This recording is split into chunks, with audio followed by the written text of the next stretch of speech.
I've been enjoying this teaching series, Lost Arts, because one of the things I've gotten to do is to just tell some stories about my childhood. And if you've been here long, you know that that's kind of like mainly the stories that I tell anyway. But because the concept is like you think about times that are gone, you know, lost arts or gone times, bygone eras. And so once again, this is a story that's not going to be like majorly impactful for you, but it's important to me. And it's just one little memory. It's a blip, just like the one I told a few weeks ago about the grandfather who carved the wooden airplanes. Do you remember that story? Some of you were here. One of my favorite things to do with that granddad was to build with blocks. And I remember I have this memory sitting in the hallway with him, and he always wore these cowboy boots and these corduroy pants and was a hardworking man. But I remember an image of him on his hands and knees, and we're building with blocks. And my tower kept falling over, and he just told me, hey, listen, if you want to have a good tower, you need to have a good foundation. And I've actually used that illustration many times. Like, I think that's one of the best lessons my granddad ever taught me anyway about life. But I remember building this wall with him, and we were creating these like lanes one time to drive, you drive the cars through, because that's why you have blocks. They are the backdrop for the rest of your toys. You've seen Toy Story. That's how it works. And I remember him building these walls. And I want to tell that story because today we're talking about walls. We live in a world that loves to build walls. We got a lot of physical walls in our world, right? I mean, think about your life. Think about your neighborhood.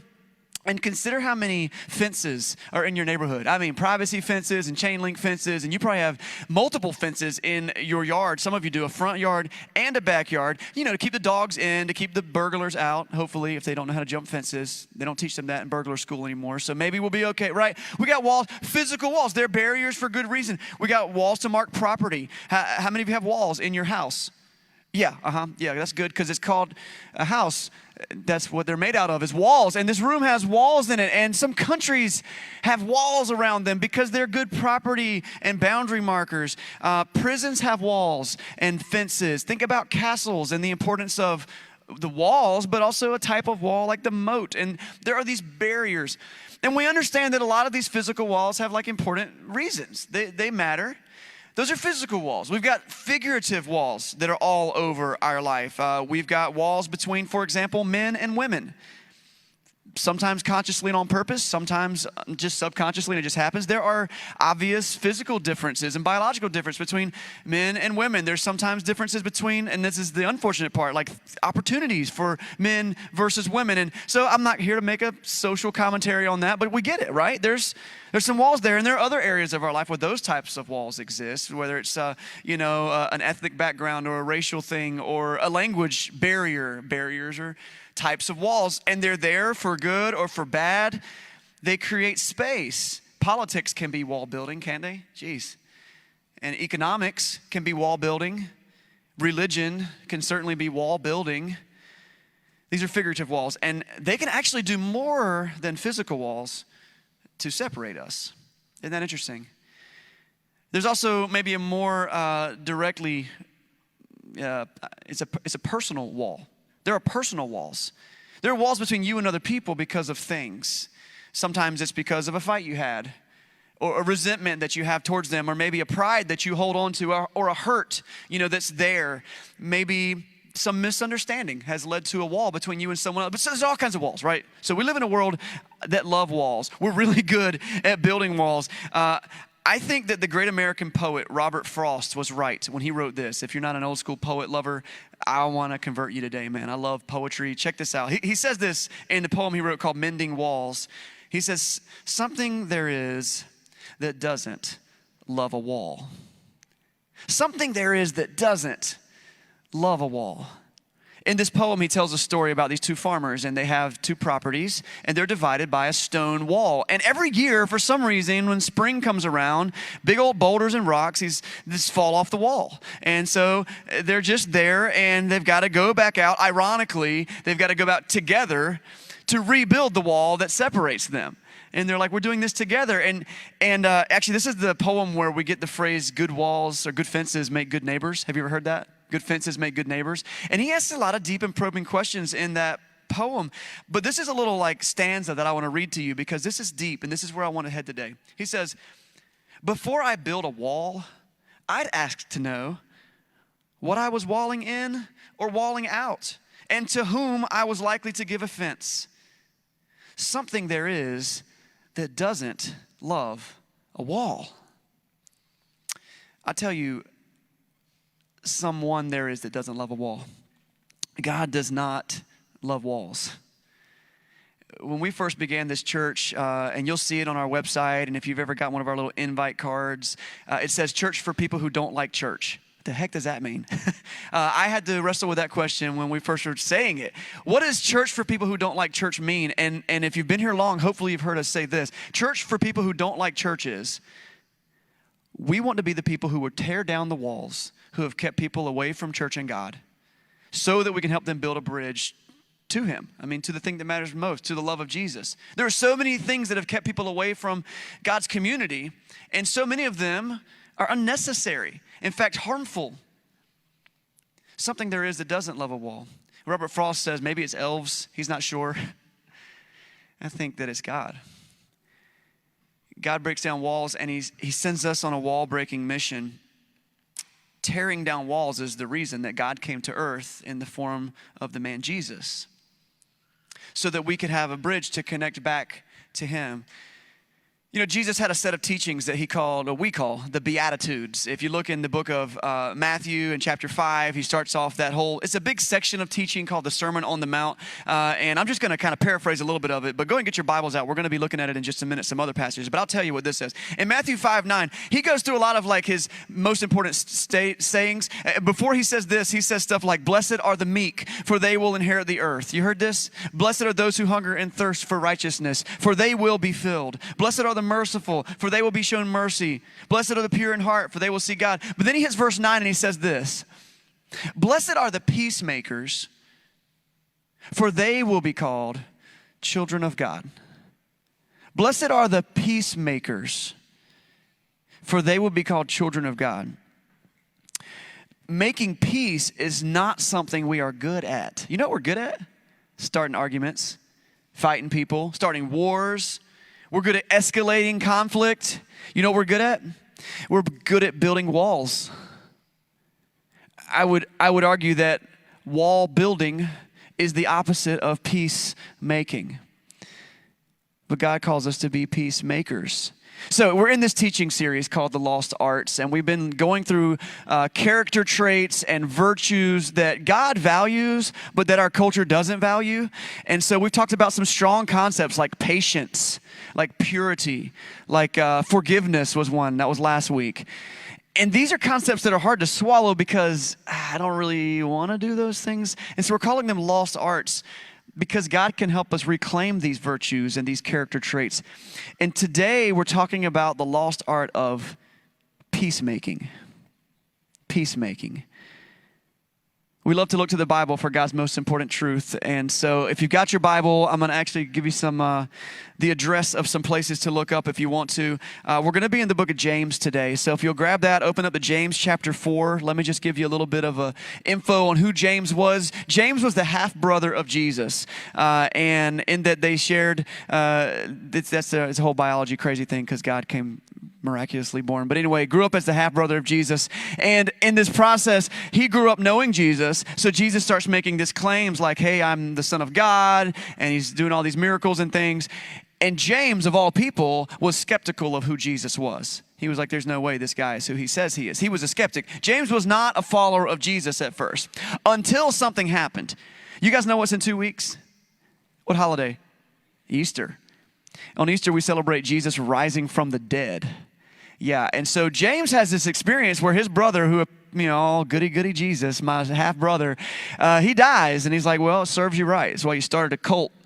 And then Jesus raises from the dead and appears to James, and James is like, oh, my bad. Wow. You know what James does? He becomes the first pastor of the first church in Jerusalem, and he writes this book, James. And so that's who this guy is. So when we listen to James, I want you to understand, if you're skeptical about faith, if you've got questions about Christianity, you're listening to a guy who did too, but he had good reason to believe. So we get James chapter 4, and he talks about this wall building and this peacemaking. Listen to what he says, James chapter 4, starting at verse 1. He asks the question, what is causing the quarrels and fights among you? Don't they come from the evil desires at war within you? You want what you don't have. So you scheme and you kill to get it. You are jealous of what others have, but you can't get it. So you'll fight and you'll wage war to take it away from them. So why do we build walls so easily? Because we're selfish. I want what I want. Think about the motives that cause war between countries. I want my land. I want my wealth. I want my safety. I want my way. Even if it means destroying someone else's land, someone else's safety, someone else's wealth. Who cares? I'm the good guy here anyway. And when we build walls, that's always how we see ourselves. When we rewrite history, or when we write history, we always see it in the light of, well, I was doing what I thought was best. But what expense? Who did we push out of the way? What walls did we build in the process? And isn't it possible that instead of being peacemakers, we were making war? There's a Bible scholar named Ralph Sockman, and he once said this. I like it. He said, the paradox of peace is that we can't have peace, or we can have peace only by fighting for it. We must wage peace with zeal and strategy that men have used in waging war. And I like that idea. Waging peace and strategy. Have you seen this chicken sandwich battle that we're in right now? It's a big deal, guys. I mean, Chick-fil-A, Popeyes, they threw down the gauntlet, and we're going to who's got the best chicken sandwich? And then Wendy's was like, blah, blah, blah.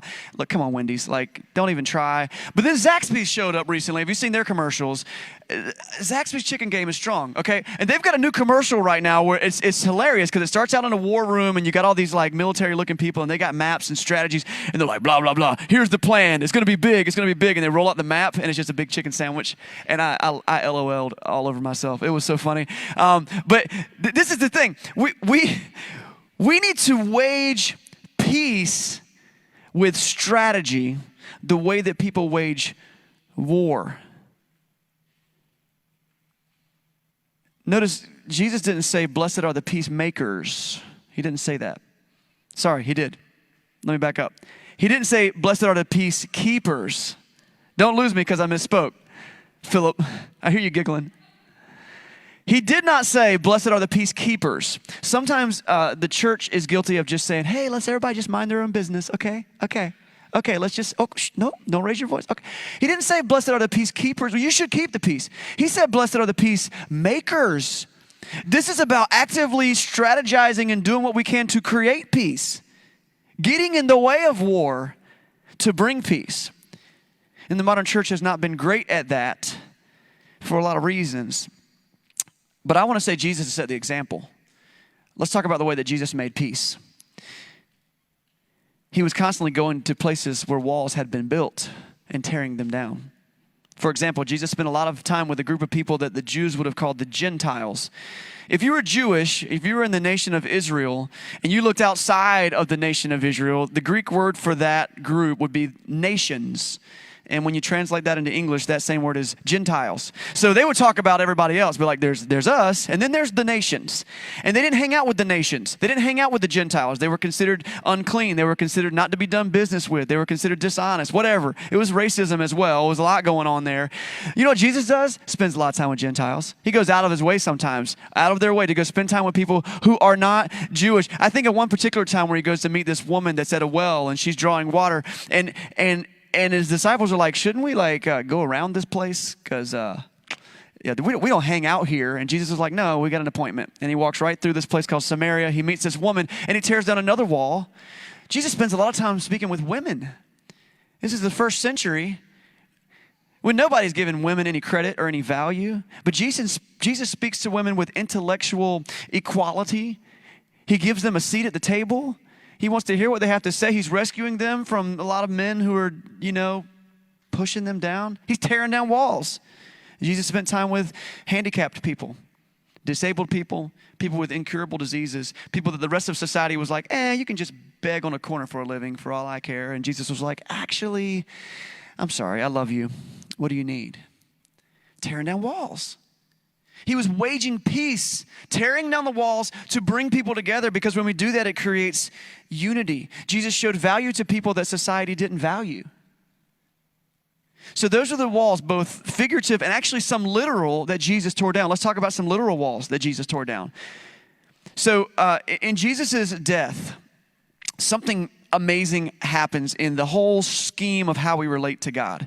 If you were Jewish at the time, there was a place you would go as the center of your worship. It was a temple in Jerusalem. And it was literally, because it's a building, it was built out of walls. And these walls represented things. If you were a Gentile, if you were from the nations, maybe you did honor the God of Abraham, the Israelite God, and you could worship him, and it's totally cool. But like when you got to the temple, there were certain walls, literal walls, you couldn't go inside of.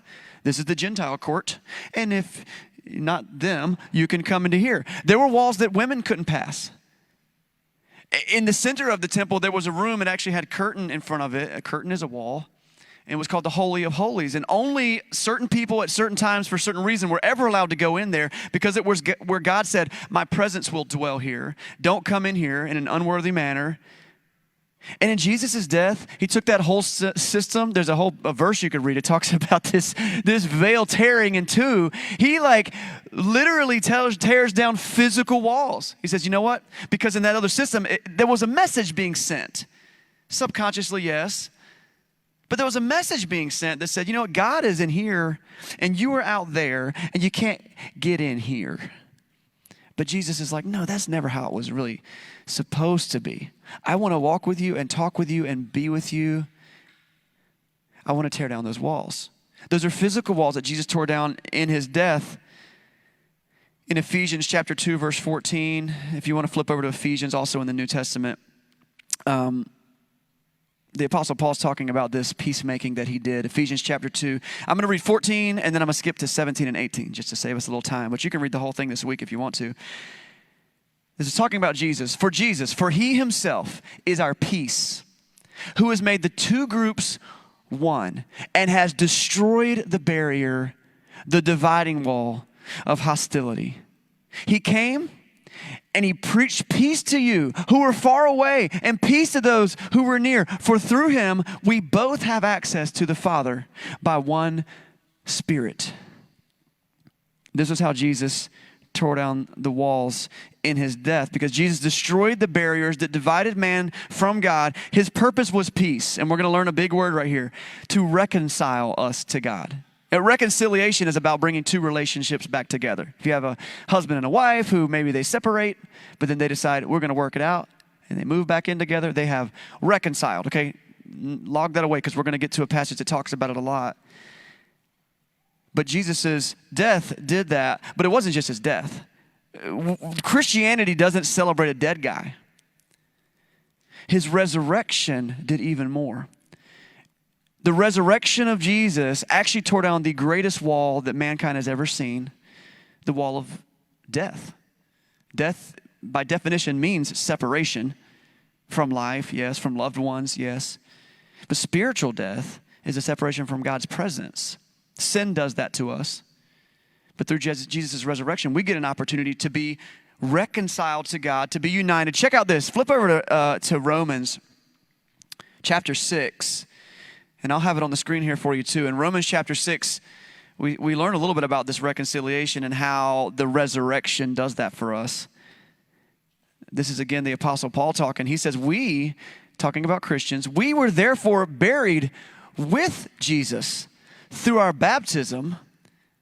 You ever seen a baptism in water? I mean, you dunk someone down into water. And this is actually very intentionally symbolic of burial, like a funeral, okay? We were therefore buried with him through baptism into death, in order that, here comes the resurrection, just as Jesus was raised from the dead through the glory of the Father, we too may have a new life. For if we've been united with him in a death like his, we will certainly also be united with him in a resurrection like his.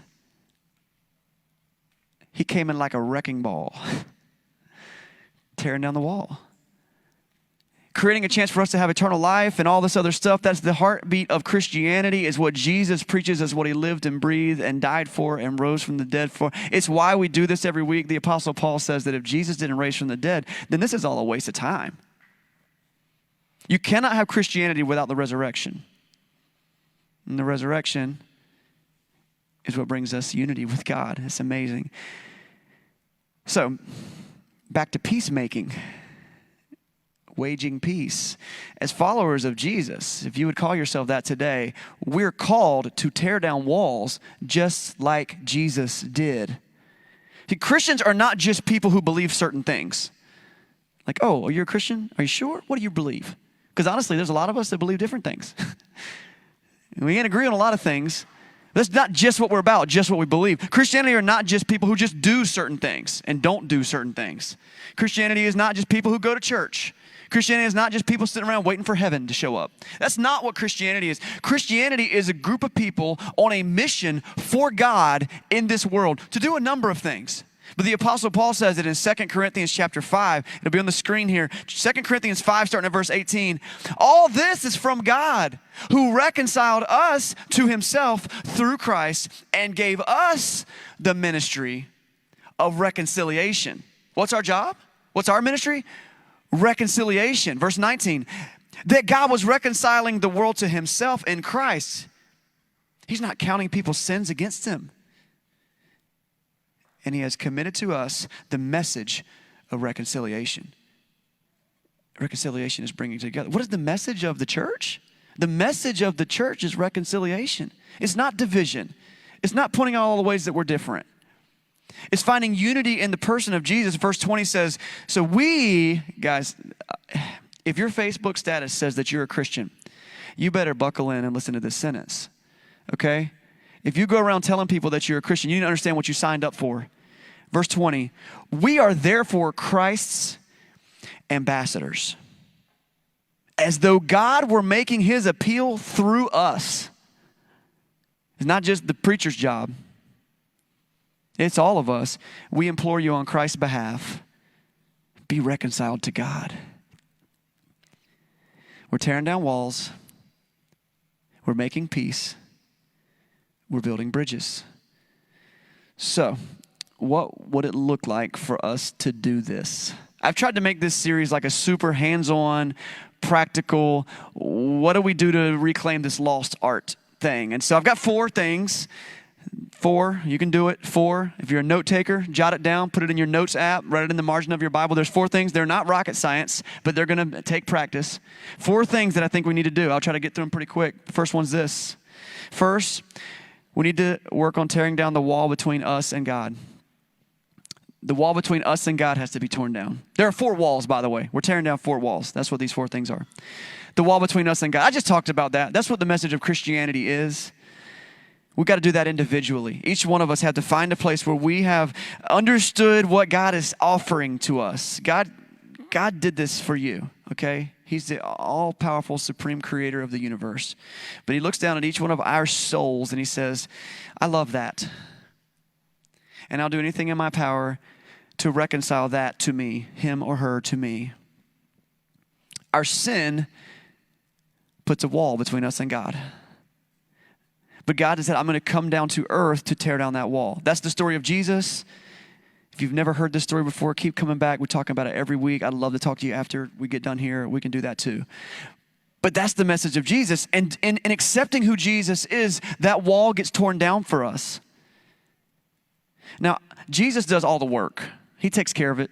I mean, he took care of the sin thing. I don't even understand like where my sin is stored. Like I don't know what box it's in. I don't know where in the universe sin and grace happen. But God understands all that. He took care of that. But I have a role in this. My role is faith. I've got to believe and I got to take the steps I need to take every day to make myself closer to living that out. Maybe you need to tear down that wall. Maybe that's where you are. Maybe that wall between, you can't get to peacemaking until you get this first wall out of the way. It's a concentric circle of walls. And this is the one on the outside. It's something we talked about in baptism just a second ago. And this isn't a sermon on baptism, but you know, the act of baptism is a really beautiful place. I love how it's said in Acts chapter 22, verse 16. It says, and now what are you waiting for? Get up and be baptized and wash your sins away, calling on his name.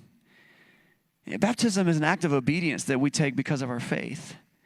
Every single person in the Bible who becomes a Christian gets baptized like immediately. And I don't know what your doctrine or beliefs about baptism is. Maybe you were baptized as an infant, or maybe you with the sprinkling, or with all kinds of different things. And I think one of our biggest goals is to make our decisions based on what we saw the early church do, because that's what they did, and so we'd be most likely to be being obedient to what was told to them. So I just want to encourage you. Baptism is a decision that each one of us makes individually. It's not one that our parents can make for us when we're infants. You can honor that. You can honor their decision, and you can say, I want to do this on my own. That's a choice you can still make. And so I'm not sitting here slamming whatever decision your parents made. But every believer we see in the New Testament is a believer who made the decision on their own. And then also this question of like, how important is it? You know that there are denominations, there's division in the church over baptism. It's not necessary. We just see it as an act of obedience and instruction. We just do it. You don't have to understand all the ins and outs that happen spiritually. Because in doing so, I love what 1 Peter 3:21 says. It says that our baptism is not the washing of dirt from our bodies, but it's a pledge of a clean conscience towards God. It's a moment where I'm making a pledge. It's like my wedding ceremony. I love my wife. We've been married 18 years. I loved her before we got married. But I took a pledge. I also went through a moment. I wasn't married before that. I loved her before that.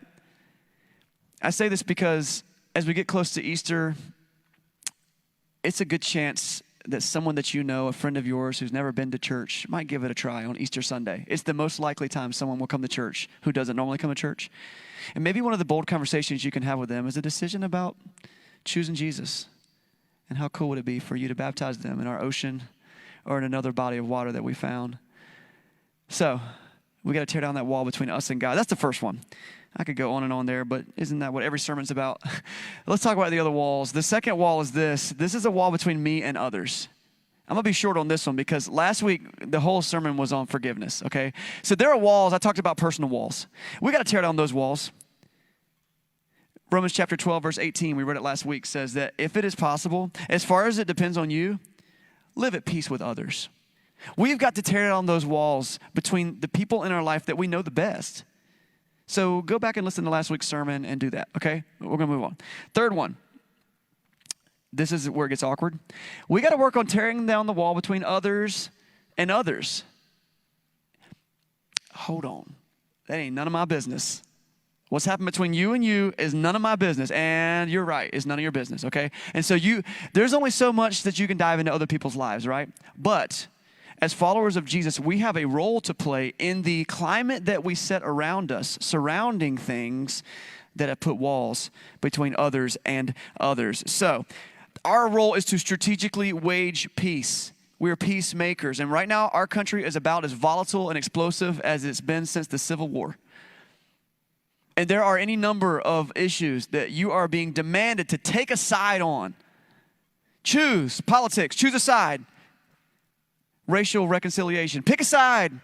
COVID-19, pick a side. Masks and vaccines, pick a side. Economics, stimulus package or no stimulus package, pick a side. Schools, education, should we let them back into in-person? Should we do the Zoom? Should we go homeschool? Should it be private school, charter school? Pick a side. Our culture's like, pick a side or you're a bad person.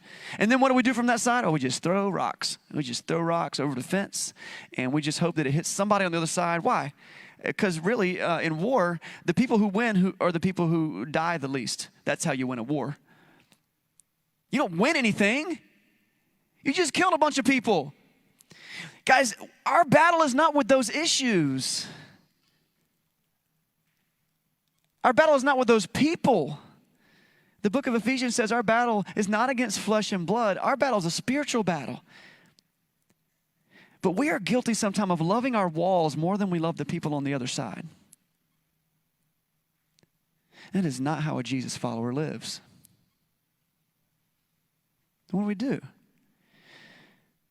Well, sometimes you got to have opinions, all right? And that's important. So you got to have standards and you got to stand on things, yes. But you know what you can do? Even if you're on a wall, on the side of a wall, you can walk right up to the boundary line and you can stick your hand across to the other side. You can say, look, man, I love you. You're my friend, you're my brother, you're my sister, and I'm not here to throw rocks at you. I'm here to see if we can tear this wall down. You may never agree, but you also haven't hit them in the head with a rock. You begin to tear down a wall relationally, personally, eventually spiritually. And I'm going to tell you something. There are Republicans in the church, and there are Democrats in the church. There are going to be conservatives in heaven, and there are going to be progressives or liberals in heaven. Pick your side. Jesus' grace covers them. But we are to tear down walls and be peacemakers. It's not easy. Sometimes that means we got to step back and evaluate ourselves. And we're called to love people. And I got to remind you what Jesus said in Matthew 5 and 6. After the Beatitudes, he starts talking about those people. You know who he says to love? Jesus says in Matthew 5, love the people that are nice to you and your grandma. And love your next door neighbor if she makes good cherry pie. No, he says love your enemies. He says pray for the people who persecute you. He says if someone slaps you on the face, turn to them the other cheek. If they sue you for your shirt, give them your coat. If they force you to walk a mile, walk with them 2 miles. You know what we got to do? We got to stop. We got to stop ranting on Facebook. We got to stop going up against our coworkers to start an argument about an issue. We got to stop. When you walk up to a fire, you can pour gasoline on it and you can make it blow up. That's called escalating. Or you can take some water and you can put it down. That's called de-escalating. I have a filter that I've been trying to run my brain through for years now. I'm not perfect at it, but it's been getting better and better and better. My model is be a de-escalator. Be a de-escalator. I made that word up just for you. Be a de-escalator. When you walk up to a conflict, don't ask yourself, who's most right? Instead, how could I make peace here? And I could point them to God. Is it easy? Heck no. That's why I didn't want to preach this sermon. But it is necessary. Because it's how we reflect the love of God. Those are 3 walls. We need to tear down the walls between ourselves and God. We need to tear down the walls between ourselves and others. We need to do what we can to create an environment where the walls between others and others can be torn down. And finally, this is it, and this is our biggest calling. We have a mission to help tear down the walls between others and God. That was our mission. Did you remember that in 2 Corinthians chapter 5, verse 20? He said, we are Christ's ambassadors. God is making his appeal through us. Verse 21, I didn't skip it on purpose. I wanted to save it. He said, we speak for Christ when we plead, come back to God. You're not inviting people to church. You're not inviting them to Taco Tuesday or to coffee in the mug. No, you're inviting them to unity with the Creator and a group of people on this planet who just want to live under that. What a great invitation. We get nervous when we talk to people about our faith because what if I say it wrong and what if they turn me down? But man, if you had $1 million you could give away to the first person you got to offer it to, like how long would you wait? Oh, you know what? They might reject this. You get the greatest gift ever. We've got to be bold. We've got to have the conversations. Yes, it takes time. Sometimes you've got to help tear down some walls first. So your first invitation is not always, hey, come to church with me on Sunday. Sometimes it's, hey, let's grab lunch. Let's talk about your divorce. Let's talk about the pain at work. Let's start there. We are Christ's ambassadors. As I wrap up, I want to put a thought in your mind. You're familiar with the name Nobel? A guy named Alfred Nobel. When I say Alfred Nobel, what comes to mind? Anybody? The Nobel Prize. Absolutely. That's who we're talking about. The prize is named after him. This is kind of common trivia. You might have heard it before, but in this context, man, it hits home. So did you know what Nobel was most famous for inventing before the Nobel Prize? Dynamite. Alfred Nobel invented chemicals, including dynamite and other explosives used in war. One day, Alfred woke up to a surprise when he was reading his newspaper. and he went to the obituary section, and he found out that tragically, he was dead. His own name was in the obituary. It was a mix-up. It was actually someone else. I think it was actually his brother, which must have been equally surprising when they worked that out. But he found out that he was dead, and there was an article written about him. This was the title of the article, Merchant of Death. That was the name of the article about Alfred Nobel's obituary. And it said this: Alfred Nobel was famous for inventing dynamite, which allowed people to be killed in wars in unprecedented numbers. And he's sitting there at his breakfast nook with his bagel, and he said, holy cow, is that what I'm going to be remembered for?